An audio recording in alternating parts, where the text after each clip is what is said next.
I thought the hardest part was surviving the hospital nights, the seizures, the fear, the endless waiting rooms. But it turns out, the real storm didn't come from my son's illness. It came from people who smiled at us, and then quietly shut every door we tried to open. This isn't just a story about a child with cerebral palsy. It's a story about what happens when all are welcome becomes a lie, and how one mother decided to stop asking for permission to exist. For a long time, I really believed the hardest part was already behind us. But then came the dance camp. And that's when I learned the real battle hadn't even started yet. I remember the day it began. I just finished my shift, sweaty and tired, holding a bag of pasta and a can of tuna, when I saw that flyer pinned to the bulletin board at our community center. Summer Dance Camp. Ages 7 to 13. All are welcome. The letters were big and bright, almost childlike in their sincerity. For some reason, it felt like a sign, like someone somewhere was promising us a little piece of normal life. My son, Noah, was 10 then. He was born with a mild form of cerebral palsy. He moves around with a walker, doesn't run or jump like other kids, but music? That's his whole world. When a song comes on, his eyes light up. It's not just a pastime for him, it's how he connects, how he feels part of something bigger than himself. So when I read, "All are welcome," I actually believed it. I called the number.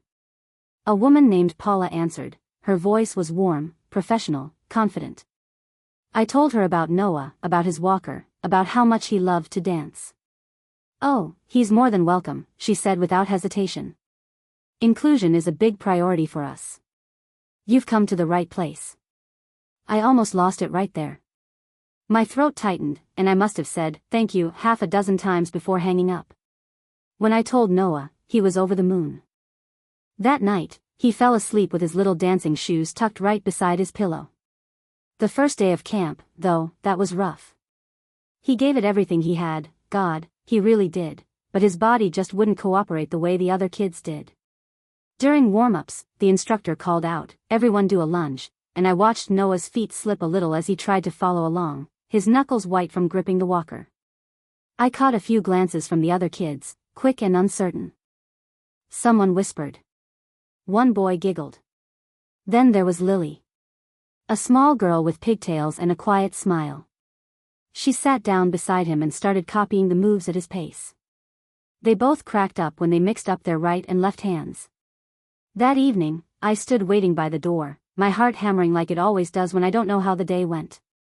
And then I saw him, grinning from ear to ear, a half-eaten snack in his hand. "Mom," he said, breathless, "I have a friend." I melted right there. It felt like something soft and warm burst open inside my chest. I smiled and tried to play it cool, wiping my eyes when he wasn't looking. The next few days felt like magic. He asked me to come home early so he could show me new moves. He'd spin around our tiny living room, laughing whenever he lost balance, picking himself back up like it was nothing. "I'm gonna dance, Mom," he told me one night. "They said we're all going to be on stage for the final show." And I let myself believe him. I let myself dream with him, foolishly, maybe, but completely. The first week of camp went by like something out of a dream. I actually started breathing easier, like a bit of that constant tension had finally loosened its grip on me. Work at the supermarket was still tough, my back hurt from standing too long, my arms throbbed from lifting boxes, but for once, I wasn't living just for the weekend. Instead, I was counting the nights until the big end of camp concert, the one where my boy would be performing on stage. Noah was changing right in front of me.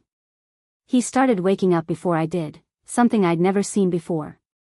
By the time I stumbled into the kitchen, still half asleep and craving coffee, he'd already be there, stretching his legs, humming little tunes he made up on the spot. His eyes had this brightness, this spark I hadn't seen in a long time. He talked non-stop, about Lily, about new moves, about how one of the instructors taught them to make a wave with their hands. "Mom, look. I can do it too," he'd say. And he actually could. His movements weren't perfectly smooth, but they were full of effort, confidence, and something even stronger, pride. That was my Noah. The boy who lit up from the inside every time the music played. After work, I started bringing him little surprises, a fruit bar, a pair of new sports socks, sometimes a bottle of water with dinosaurs on it. Nothing big. But the way he reacted, you'd think I'd brought home treasures from another planet. His gratitude was so pure it made my chest ache in the best way. One night, we were riding the bus home. I leaned against the window, completely drained, and he sat beside me with his legs swinging, not quite touching the floor.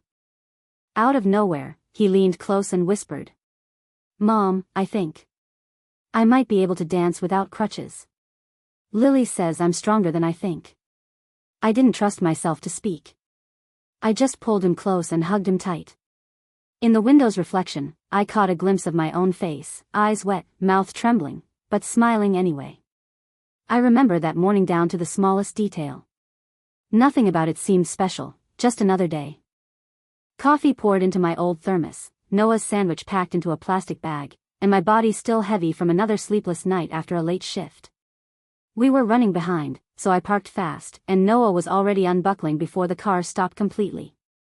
His dance shoes hung in a drawstring bag over his shoulder. "Go on, hurry," I said, smiling. "Tell Lily I said hi." He didn't exactly run, but he walked away steady, his walker clicking against the pavement. Watching him move like that, confident, unbothered, I felt this wave of pride that almost hurt. That evening, after work, I came home and went through the mail.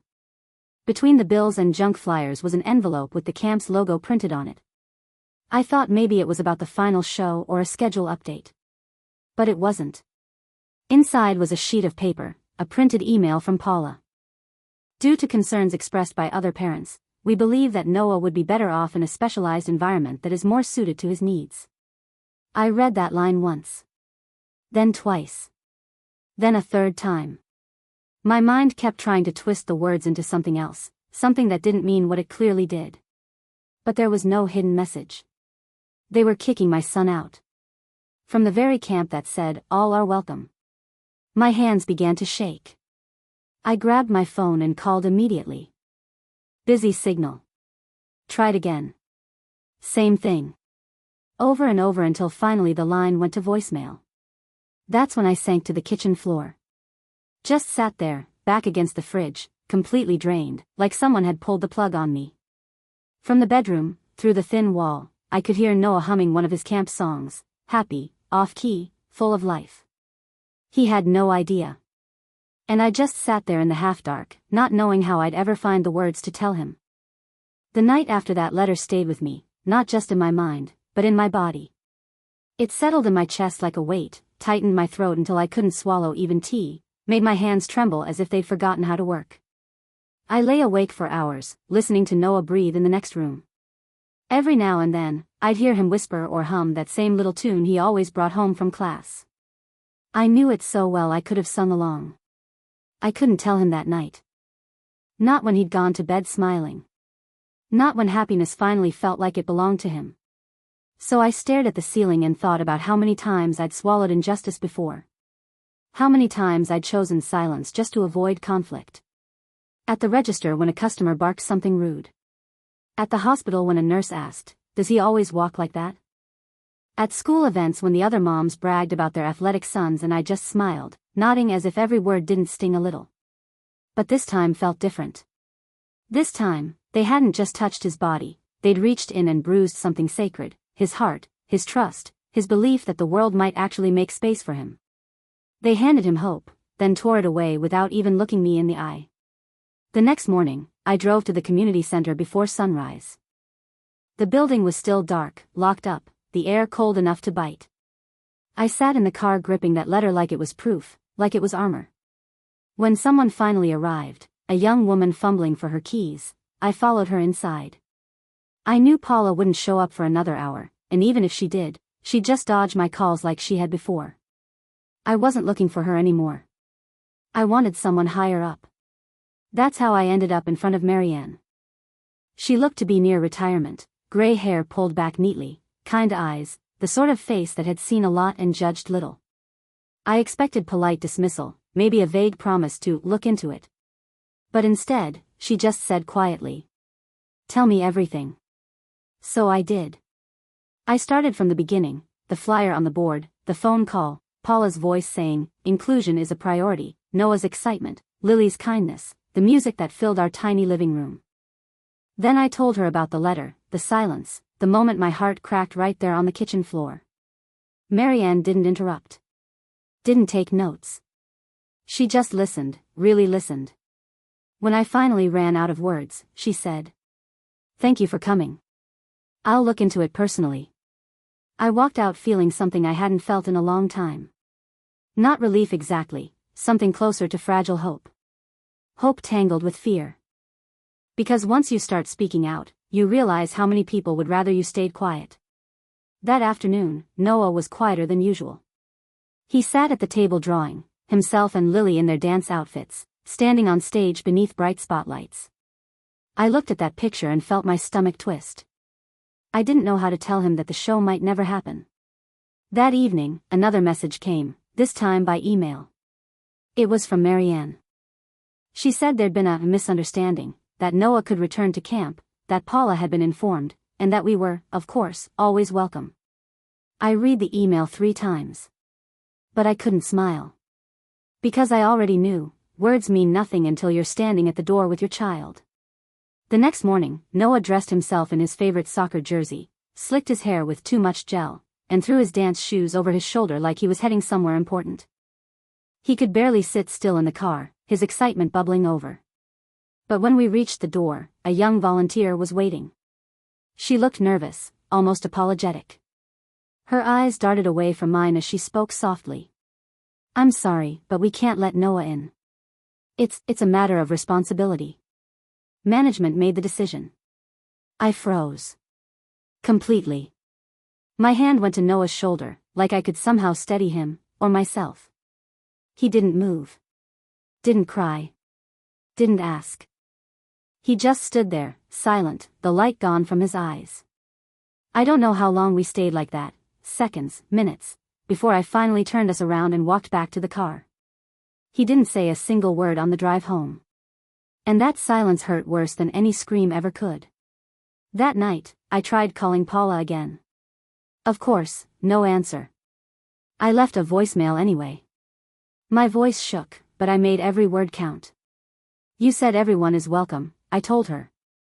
"You don't get to take that back just because my son doesn't move like the others. You don't get to kill what was just starting to come alive in him." Then I hung up. I opened Facebook and went to the parents group. My hands were still shaking as I typed. Has anyone else had their child with a disability kicked out of a club or camp? Just wondering if I'm the only one. No names. No accusations. No details. Just a question.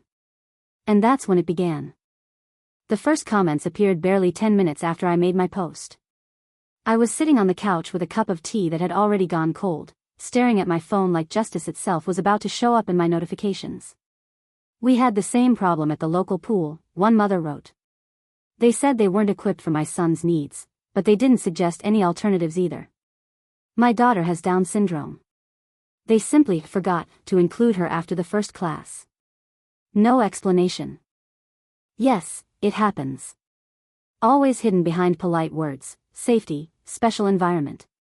But it's just another way to say no. The messages kept pouring in. I read every single one. Some were short and factual, others were full of emotion, like the pain had been sitting in these parents for years, waiting for permission to come out. Mothers wrote about guilt, how they wondered if maybe their kids were too much. Others admitted they'd gotten used to staying quiet because they didn't want to be seen as difficult. Then came the other kind of comments. "It's not discrimination if the center doesn't have the resources. You should have read the terms and conditions more carefully. Maybe your child really would do better with kids like him." I didn't reply. I didn't argue. But inside, something was boiling. My son isn't like him. He's Noah. He's himself. He doesn't need to be hidden away or pushed aside. And he sure as hell doesn't need to be kicked out of dance class just because his presence makes someone uncomfortable. The next morning, my phone buzzed before sunrise. A new message. I reached under my pillow, grabbed the phone, and froze. "Hi, my name is Megan. I'm the mother of a girl with autism. What you wrote, that's my life. If you want to talk, I'm here." My child went to that same camp last summer. They hinted it would be better not to come back. Same person, Paula. Hello, I'm Sonia. I'm a psychologist. I used to work with one of their volunteers. I can tell you what they really think about inclusion there. My heart pounded so hard I was scared it would wake Noah. I wrote to all three right away. Short messages, but honest. Thank you. Yes, I'd like to talk. We met that evening at a little cafe near the park. I got there first and took a seat by the window overlooking the playground. Kids were running, laughing, someone spilled water and everyone squealed with delight. I watched them and thought about Noah, my boy sitting at home, quiet, with his dance shoes that never made it to the stage. Megan arrived first, tall, thin, and so tired it showed in her eyes. Then came Sonia, young but fierce in her energy. And last was Helen, the mother of the girl with autism. We talked for 2 hours straight. They told their stories, how their children were excluded from general groups, how inclusion only existed on paper, how complaints were met with empty promises and Paula's polite, dismissive smile. At one point, Sonia said softly, "This isn't coincidence. It's the system. They make promises because it sounds good, but when it comes to doing the actual work, they just remove anyone who makes things complicated." Her words hit like a punch. My face was burning, not from shame, but from anger. I realized I wasn't alone. My story wasn't some isolated tragedy. It was part of something much bigger, a pattern, a symptom of how people like Noah get erased quietly. And right there, I decided, I wasn't going to stay silent anymore. The next day, I didn't post in the group. I went straight to a journalist. His name was Adam. I'd seen one of his reports once, about a new accessible playground. He'd interviewed a mom of a boy in a wheelchair. His questions were simple, his tone calm. He listened. Really listened. I found his page, opened a message, and typed. "Good afternoon. My name is Laura. My son Noah, who has cerebral palsy, was expelled from a summer dance camp that promised inclusion. I have the letters. I have the recordings. And there are 3 other parents who went through the same thing." He wrote back within an hour. "This sounds like a story that needs to be told. Can we meet tomorrow?" For a moment, I thought that was it, that justice might finally be on our side. That once the article came out, once the council got involved, once Noah showed his dance moves on camera and Paula quietly resigned, maybe everything would settle. But 3 days later, while Noah and I were having breakfast in our pajamas, still half asleep, the doorbell rang. 2 strangers stood outside, a man and a woman. Calm voices. Official badges. "We're from Child Services. We need to check your child's living conditions. There's been an anonymous complaint. It concerns excessive medicalization and emotional well-being." At first, I didn't even process what they were saying. My stomach dropped. My legs went weak. My mind went blank. "May we come in?" the woman asked. I nodded and stepped aside. Noah peeked from behind me, spoon still in hand, his breakfast forgotten. He didn't ask who they were. But I knew. This wasn't the end. It was the beginning of something new, something darker. When I went to meet with Adam, I felt split right down the middle, half terrified, half determined. I put on my cleanest sweater, the one that hadn't stretched out after too many washes, tied my hair back, and swiped on a little mascara. I didn't want to look like the exhausted cashier who drinks coffee from the same thermos 3 days in a row. I wanted to look like someone worth listening to. But under all that effort was a single, pounding fear: what if they tell me I'm overreacting? Adam was already there when I arrived. He looked younger than I'd expected, mid-30s, maybe. No fancy briefcase, just a backpack. Jeans, sweatshirt, calm presence. He didn't look like a journalist at all. But when he listened, it was like sitting across from the best therapist I never had. I spread everything out on the table: Paula's letter, Marianne's printed email, screenshots of the parents' group comments, the flyer, even Noah's drawing of himself and Lily on stage. Not because it was evidence, but because it was the truest part of the whole story. Adam studied each page carefully. Then he looked up and asked, "Do you want to stay anonymous?" I hadn't even thought about it before. But in that moment, something inside me said, no. If I'm going to tell this story, they should know who I am. A few days later, the article came out. Everyone welcome. Parents speak out about the exclusion of children with disabilities from local programs. Front page of the local section. The photo wasn't of my face. Adam made a different choice. It showed just our hands, holding papers, framed against the closed door of the dance hall. Somehow that said more than any portrait ever could. The article didn't shout. It didn't accuse. It just told the truth, about Noah, about Megan, about the others. About the promises that sounded good on paper and how they fell apart in real life. Adam highlighted that word, inclusion, and showed how it kept dying quietly between policies and excuses. I didn't know how many people would read it. But they did. The very next morning, my phone rang. It was Marianne.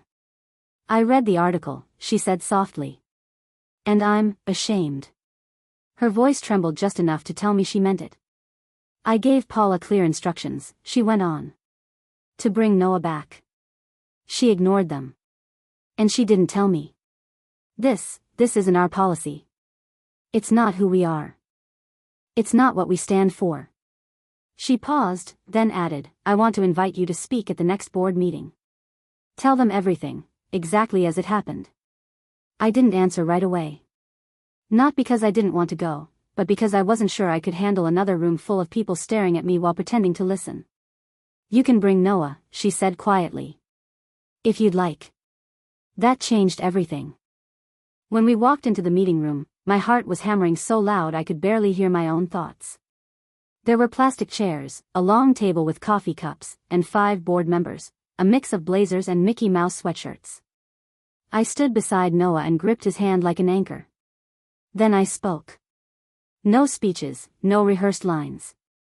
Just the truth.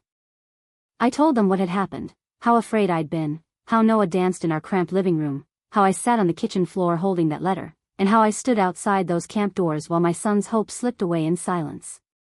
And then something happened I never saw coming. Noah stepped back, unzipped his backpack, pulled out his dance shoes, and looked up at the board members. Can I show you? He asked. And right there, in that sterile meeting room, my son began to dance. His movements were shaky, uneven, but full of life, full of heart. You could feel the air shift. One of the board members' chins trembled. Marianne stood up. I propose we vote, she said firmly, to implement new accessibility standards and mandatory inclusion training for all staff. Every single hand went up. A week later, Paula resigned. And I thought, that must be it. That must finally be the end of this story. But I was wrong. There was still one more chapter waiting. The 2 social workers moved through my apartment with those polite, empty smiles people wear when they've already made up their minds. They looked, but they didn't see. First, the kitchen, checking the fridge, the pantry. Is there enough food? Is there water? Then the bathroom. One of them frowned. Why so many adaptations? She asked, eyeing the safety rails by the toilet like they were evidence of some hidden crime. In Noah's room, they stopped at his bed. Why isn't it a normal one? Because he rolls off high beds, I said quietly. It's safer this way. The woman scribbled something on her tablet. The man gave a practiced, sympathetic nod. We understand. It's difficult, he murmured. But there are standards. Standards. I wanted to ask if their so-called standards included how to protect your child from exclusion, humiliation, and the cold cruelty of people pretending to care. But I bit my tongue. Because Noah was standing right there. Because I knew that one wrong word could become another black mark in their report. When they finally left, I sank to the floor where I stood. I didn't even make it to a chair. My hands were shaking so badly I had to press them together just to keep still. Noah came over, small and serious, holding a glass of water. Are they bad people? He asked. I looked into his eyes, and I couldn't lie. They just don't understand, I said. Then, after a pause, but I'll learn how to explain it to them. He nodded once and wrapped his arms around me. No words, just that quiet, solid hug that says I'm still here. And right then, I decided, enough. Enough silence. Enough waiting. Enough fear. The next morning, I called a number my sister had given me, a lawyer she knew through a friend. Her name was Rachel, a specialist in family and parental rights. You don't just need advice, she said after listening to my story. You need a record. Every call, every visit, every word. Write it all down. And we'll find out who's sending these anonymous complaints. That night, I opened a new notebook. But it wasn't a diary, not this time. It was evidence. Dates, names, quotes, receipts. Screenshots of emails, notes from therapists, every visit logged down to the minute. Rachel met me 2 days later. She was calm, precise, the kind of person who carries quiet fire in her eyes. I could tell she'd seen injustice before, and never learned to accept it. If this is targeted, she said firmly, we'll find the thread and pull it into the light. But for now, document everything. No exceptions. What about Noah? I asked. She looked straight at me. He's already in the storm, she said. You have to be his calm. His shield. For the first time in weeks, I didn't feel like a frightened mother. I felt like a force, like someone standing for something bigger than herself. Meanwhile, Adam was preparing a new article. After his first story ran, 2 more parents had reached out to him. Different experiences, same pattern, inclusion on paper, exclusion in practice. I called him and said, they came again. Social workers. Another anonymous complaint, this time about Noah's emotional state after the media coverage. It's the second one. We have to prove this is harassment. He didn't answer at first. When he did, his voice had lost its warmth. I'll file a request through the city council, he said. They're obligated to provide the origin of the complaints, IP addresses, timestamps, everything. If this is retaliation, we'll prove it. I didn't respond right away. I just watched Noah across the room, sitting cross-legged on the floor, listening to music on his old player, trying once again to master that dance move he never got to finish. Finally, I said softly, I'm not after revenge. I just don't want anyone else to lose hope because of them. A week later, Marianne called. Her voice was steady, but heavy. I found out there were more complaints, she said. It didn't come from us. But I think I know who's behind it. I didn't need to ask. I already knew. Her name was Paula. When Adam called again, I could tell right away something had changed in his voice. It was softer now, but heavy, the kind of tone people use when they already know the truth is going to hurt. I got the response to my request, he said. The complaints all came from the same IP address. 4 times. Different dates. After your posts. After the first article. He paused. And after the board meeting. I didn't even need to ask the next question, but I did anyway. Whose address? Paula's. Her home. I just sat there, frozen, my back against the bathroom wall while the washing machine hummed in the background. The steady whir of it made the silence in my chest feel even louder. It wasn't pure anger, not even close. It was something deeper, something raw. That kind of pain you feel when someone betrays not your trust, but your belief in people. The woman who promised inclusion saw my son as a problem. And she saw me as a threat. I called Rachel. We're filing, she said right away, her voice firm and unflinching. These aren't just complaints. This is harassment. It's targeted. It's a violation of your peace, your parenthood, and your dignity. And his life, I whispered. They're playing with my son's life. In Rachel's office, I saw the court papers laid out for the first time, printed, stamped, impersonal. Dry words on white pages. But to me, every line was a bullet, each paragraph a record of what we'd endured, a targeted campaign to discredit. Repeated misuse of official channels. Psychological pressure on a minor through systematic false reporting. I signed. My hand didn't even tremble. We filed for 2 things, a restraining order and a civil suit for moral damages. And then, unexpectedly, someone new showed up. Her name was Diane, the new social worker. She was in her 60s, with kind eyes and the sort of presence that made you want to exhale for the first time in days. I was tense when she arrived, braced for another round of polite suspicion. But she looked around and said, "Is this Noah's room? It's lovely. So warm in here." At first, I thought it was just another line. But Diane was different. She didn't pace around with a clipboard. She sat down on the floor next to my son. She let him show her his sticker chart, all the stars he'd earned for dressing himself, brushing his teeth, making toast. He even bragged about getting out of bed on his own, and she listened like it was the most important story in the world. Later, in the kitchen, she turned to me and said, "I've seen a lot. And I've heard a lot. But this home? It's safe. It's loving. I'll write that down. And if another report comes in, I'll take it straight to my supervisor myself. This is unacceptable." I wanted to cry right there, but I bit my lip instead. Then she added softly, "I had a sister with cerebral palsy. I know what it's like, trying to explain to the world that different doesn't mean less." We hugged, no words, just quiet understanding.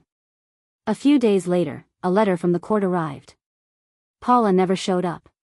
Not her lawyer. The hearing went on without her. The verdict, full confirmation of my custody rights, compensation for legal fees, and, most importantly, a permanent injunction. She was legally forbidden from contacting or interfering with me or Noah again. It wasn't revenge. It was recognition.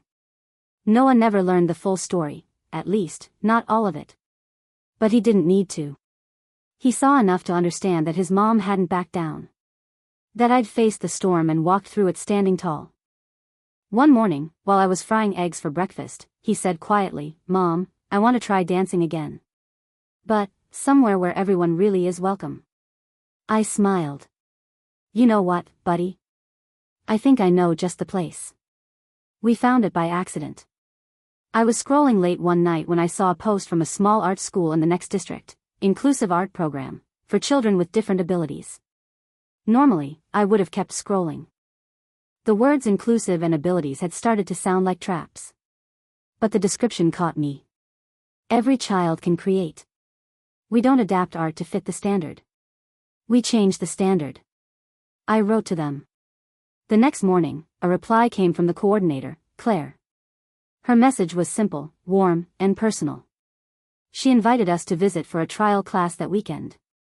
When I showed it to Noah, he smiled, then hesitated. "Maybe we shouldn't tell them I use a cane."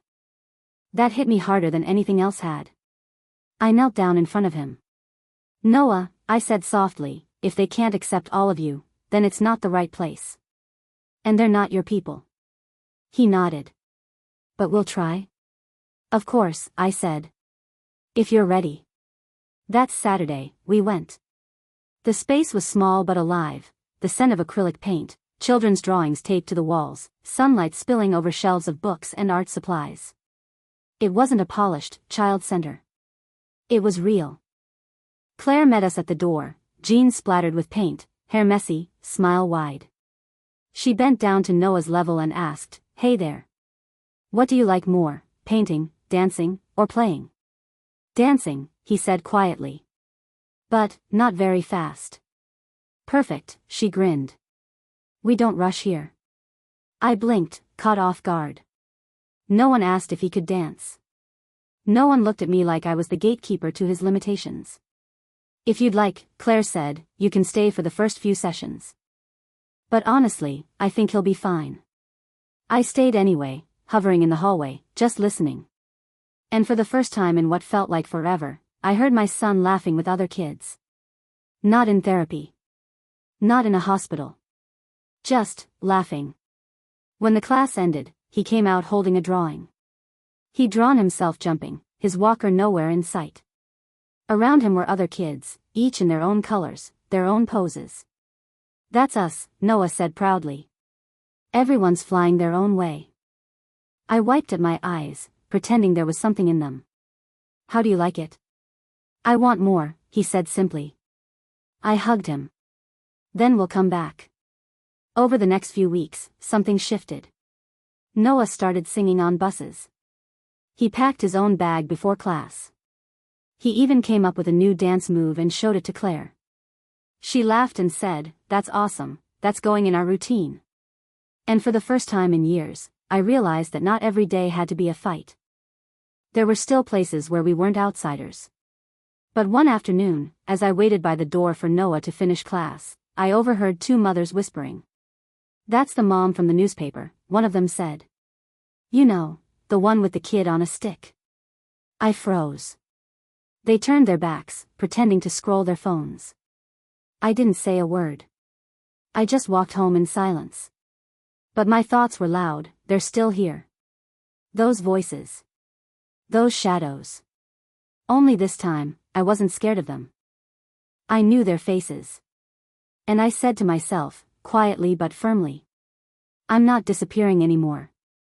I'm growing stronger. And I'm teaching my son to do the same."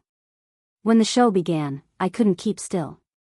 I sat in the second row, hands clasped so tightly on my knees they hurt. My breathing was slow, deliberate, the kind of breath you take before a verdict. But this wasn't a courtroom. It was a stage. And on that stage stood my son. Noah was off to one side, wearing those same scuffed-up dance shoes we'd never replaced. "They fit me, Mom. They know my steps," he'd said.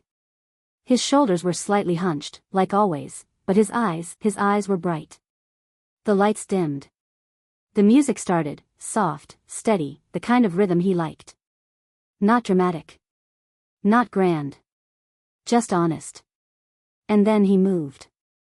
At first, it was uneven, a stumble here, a pause there, but it didn't matter. Every motion was his own. Every step, every sway, was filled with something I hadn't seen in so long, peace. He wasn't performing. He was living.